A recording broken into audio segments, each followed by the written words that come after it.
बिस्मिल्लाहिर्रहमानिर्रहीम। अस्सलाम वालेकुम। आपका दोस्त सलमान हैदर। दुआ है परवरदिगार से कि उसने आपको और आपके अहले खाना को अपनी हिफ्ज़ व मान में रखा हो। अगर मैं आपको ये कह दूं कि मेरे अहम तरीन व्लॉग्स के अंदर सबसे टॉप ऑफ द लिस्ट अगर कुछ 4-5 हो तो उसमें से ये व्लॉग होने जा रहा है। जब मैं आपको इब्तिदा में ये बता दूं कि एक आध 3 स्टार जनरल और कुछ 2 स्टार जनरल और दीगर अफसरान समेत एक बड़ी तादाद है, दर्जनों फौजी अफसरान की, जिनकी कोर्ट मार्शल की कार्रवाई तक मुकम्मल हो चुकी है, उनकी सजाओं का आगाज़ तक भी हो चुका है और चंद दिनों में उनकी लिस्टें भी आने वाली है, तो आप डेफिनेटली हैरान होंगे। मेरी टॉप खबर यह है कि फ़ौज ने अपने अंदर सबसे पहले झाड़ू फेरा जी। और कौन कौन से जनरल एक्सपेक्टेड है जिनके ऊपर कार्रवाई हो चुकी है, अभी नाम नहीं, तादाद तो मैं आपको बता दूंगा, एक आधा शायद मैं कोई नाम भी आपको बता दूँ कि जिनके ऊपर वो कार्रवाई है। वो अगर मैं आपको ये बताऊँ कि मरियम बीबी एस्टेब्लिशमेंट की शख्सियात या कोई ताकतवर शख्सियात से मुलाकात करके कुछ खास पैगाम लेके नवाज शरीफ के पास दुबई में गई हैं, ये भी आपको डेफिनेटली हैरानगी होगी। तो मेरी दूसरी टॉप स्टोरी है। और इसके अलावा जो नवाज शरीफ की वापसी और चौथी बार वज़ीर आज़म बनाने के लिए विद इन पार्टी जिस किस्म की तैयारियां और जो हतमी मराहिल हैं उनको जिस तरीके से टच किया जा रहा है, प्लानिंग क्या है, गेम्स क्या है, बहुत ही इंटरेस्टिंग व्लॉग है। तो आपने उसको मुकम्मल देखना है। अगर वाकई इंटरेस्टिंग लगे, दिल को छूता हुआ और ऑथेंटिक लगे, और या 4 दिन बाद सही, चैनल सब्सक्राइब कर लीजिएगा कि वो 4 दिन बाद ये सारी खबरें दुरुस्त होने जा रही है। सबसे पहले जी मैं ज़रा एक छोटी सी खबर देखिए हम बता दूँ क्योंकि बीच में काम बारीक बारीक डल रहा है ना। पिछले दिनों जरदारी साहब से ना पीपल्स पार्टी के लोगों ने ना शिकायत लगाई थी कि पंजाब से ताल्लुक़ रखने वाले कि पंजाब में हमें कोई घास नहीं डालता, कोई मूंग नहीं डालता, ब्यूरोक्रेसी हमारी बात नहीं मानती, पंजाब में हमारी किसी किस्म की सुनवाई नहीं होती, हम कमज़ोर तरीन पार्टी हैं, इधर नहीव तरीन पार्टी हैं, ब्यूरोक्रेसी हमारे कोई मामला देखती नहीं है, वो नून लीग के मामला को बहुत तेज़ी से देख लेती है। इस वक्त भी नून लीग की टेक्निकली ग्रिप है PTI के बाद। तो यहाँ तो बातें वैसे सच भी हैं। तभी उन्होंने मोहसिन नकवी साहब को दुबई में भी बुलाया, फिर जैसे ऑपरेशन करा के आए लाहौर है उसी वक्त फ़ौरन ही बिलावल हाउस के अंदर भी मोहसिन नकवी साहब को बुला लिया। तो जरदारी साहब ने इस सिलसिले में बाकायदा उनको तलब किया था। मैं तलब करना ज़्यादा बेहतर है क्योंकि टेक्निकली पंजाब में हुकूमत पीपल्स पार्टी की है। मैं आपको बता दूँ बैक एंड पे पीपल्स जरदारी साहब चल रहे हैं, आगे उनके साहबजादे मोहसिन नकवी साहब चल रहे हैं। तो यही सेटअप अब मरकज़ के लिए भी तैयारी है ना कि ये जरदारी सेटअप ऐसे कहते हैं कि आपको लगेगा ये निगरान कानून के हवाले से निगरान लगेगा, लेकिन पीछे पीपल्स पार्टी का वाला सारा सिस्टम चल रहा है। इसीलिए कह रहा हूँ अक्टूबर में इलेक्शन का कोई प्लान नहीं है, इसलिए कह रहा हूँ ये थोड़ा लेट चले जाएंगे। अच्छा बहरहाल अब ख़बर जो ये है जिसकी बिना पर मैं कह रहा हूँ कि पीपल्स पार्टी वाले सही कह रहे थे, मरीम नवाज़, शहबाज शरीफ, हमजा शहबाज साहब के जो मुकदमात की पैरवी करने वाले सीनियर कानूनदान थे ना, उनका नाम था खालिद इसहाक। उनको अहम तरीन सीट पंजाब की, मेरे ख्याल वकील की इससे बड़ी सीट कोई नहीं होती, एडवोकेट जनरल पंजाब उनको लगा दिया गया। शहबाज शरीफ साहब, हमजा शहबाज और मरीम नवाज़ के केसेस की पैरवी करने वाले खालिद इसहाक साहब को एडवोकेट जनरल पंजाब लगा दिया गया है। और अहम बात यह है कि ये बहुत बड़ी तैनाती होती है। तैनाती में ये जो केसेस भी इस तरह के दिए जाते हैं ना, इसमें अपने ज़ात की, अपनी ख़ानदान की हैसियत से जो केस होते हैं, ये फिर बंदा बहुत करीबी होता है। ये आम वकील का काम नहीं है, वकील भी ख़ास होता है और पॉलिटिकली भी काफ़ी ख़ास होता है। तो ये आम वकील तो होते नहीं हैं, तो बहुत ही तभी इनको ये बड़े केस दिए जाते हैं। तो अगर एडवोकेट जनरल पंजाब का ओहदा यानी मेरे हिसाब से तो नून लीग को मिल गया कि उन्हीं को तैनात किया गया है, तो इसका मतलब है कि नून लीग एक्टिव है पंजाब में, उसने पीपल्स पार्टी को इतना ओपन हैंड देना नहीं है।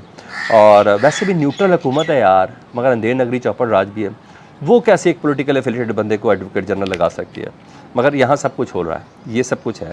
शान गुल साहब थे ना, बहुत गैरतमंद एडवोकेट जनरल थे, उन्होंने अभी रिसाइन दिया ना, उन्होंने कहा ये जो निगरान हुकूमत है ना, ये अपनी हदूद से तजावुज़ कर रही है, यानी 3 महीने से बहुत ज़्यादा हो गई। मुझे तो एक निगरान सेटअप के लिए एडवोकेट जनरल की सीट दी गई थी, कल को मैंने कोई जलालत समेटनी है, मैं इस्तीफ़ा देता हूँ। उसके बाद अब ये खालिद इसहाक साहब आए हैं, तो मैं कहा ये मैं आपको बता दूँ। और जो एक और प्लान और गेम डाली गई है, बड़े मज़े तरीके से डाल रहे हैं, मज़े तरीके से छुपा कर नहीं डाल रहे, बच्चों वाली हरकतें। तो आपके घर का जो छोटा सा बच्चा नहीं होगा वो एक चॉकलेट छुपा लेगा कि मैं बाद में खाऊंगा जब दूसरा भाई सो जाएगा, ये वाली हरकतें करें। हाँ, सबको पता था किसी ने छुपाई है, उसने बाद में खा भी लेनी है, यानी मेरे हाथ में मीठा तो नहीं है, हालांकि उसके हाथ में मीठा ही होता है। इस तरह की बेवकूफ़ों वाली, बच्चों वाली हरकतें करके ना, मगर क्या करें, रोकने वाला कोई नहीं है, टोकने वाला ही कोई नहीं है। अदालत के जजों पे नाम लगा लगा के उनको एक कंध के साथ उन्होंने लगा दिया है। जो वकील पैरवी करता, दरख्वास्त देता, उसको अपने खिलाफ कर लिया है, उसके खिलाफ हो गए, उसकी वीडियो चला देते हैं। जो किसी किस्म का कोई गवाह आ जाए उसकी वीडियो बना देते हैं, यानी यहाँ ये वाला हाल है। तो वाकई जिसकी लाठी उसकी भैंस वाला काम चल रहा है। एक बिल मंजूर कराया गया जी, नवाज शरीफ और जहांगीर तरीन साहब का, ये सबसे बड़ा कज़िया था जी, जिस पे हम सब हैरान थे कि भाई अपने भाई की हुकूमत है, ये क्यों नहीं हो रहा जी।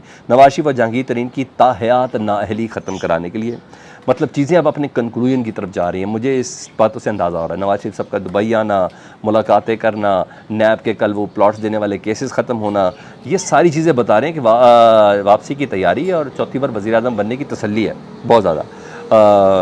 वो बिल ना जिसे सेनेट से मंजूर कराया गया था, आज भारी अक्सरियत से इतवार के दिन ना उसको कौमी असम्बली से भी मंजूर करा लिया गया जी।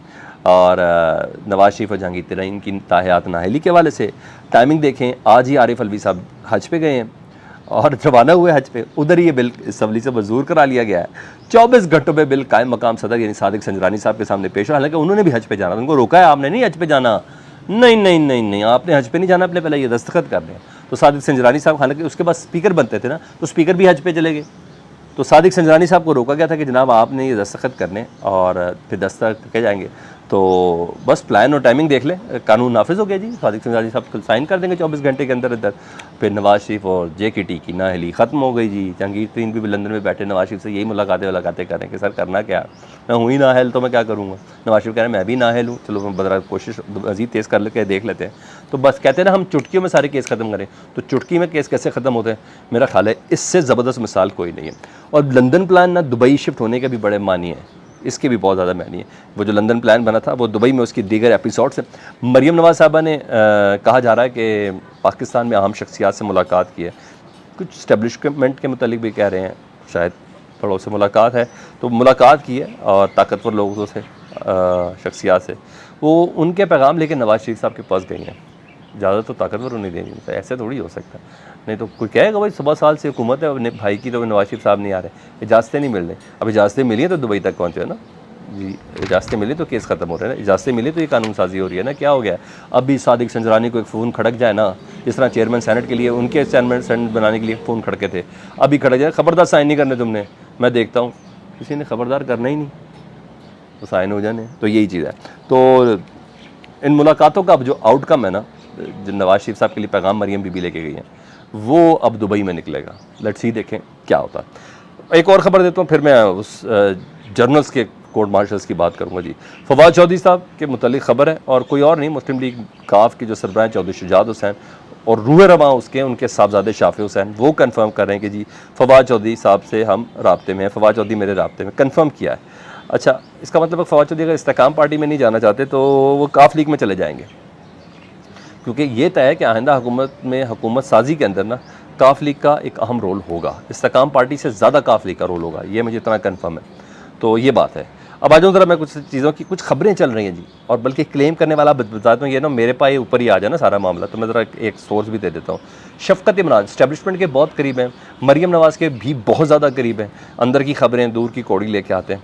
उनको मैं कोट कर रहा हूँ कि आर्मी के कुछ अफसरान हैं जी, जिसमें 124 से मुतल्लिक कहा जा रहा है, गालिब इम्कान है 124 अफसरान के खिलाफ कोर्ट मार्शल की कार्रवाई मुकम्मल हो चुकी है, और जिसमें 2 स्टार जनरल और 3 स्टार जनरल भी शामिल हैं। 2 स्टार तो कही होंगे, 3 स्टार में कोर कमांडर लाहौर सलमान साहब थे ना 9 मई के वाक़े के दौरान, मैं उनकी तरफ इशारा कर सकता हूँ जी हाँ।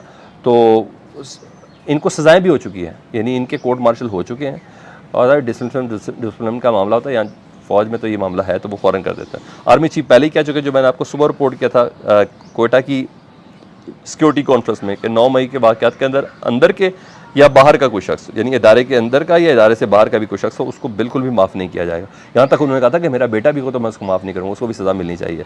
और वो जो बड़ी एक प्रेस कॉन्फ्रेंस है मुतालिक, मैं आपको 3-4 रोज़ 5 रोज़ से बता रहा हूँ ना कि प्रेस कॉन्फ्रेंस आने वाली है, प्रेस कॉन्फ्रेंस आने वाली है, और वो मेरा ख्याल है वो, अब मैं आपको बताता हूँ, मेरा ख्याल है ISPR की वो प्रेस कॉन्फ्रेंस है, जिसमें वो बाकायदा तौर पर इन अफसरान के नाम तक आपके साथ शेयर करेंगे,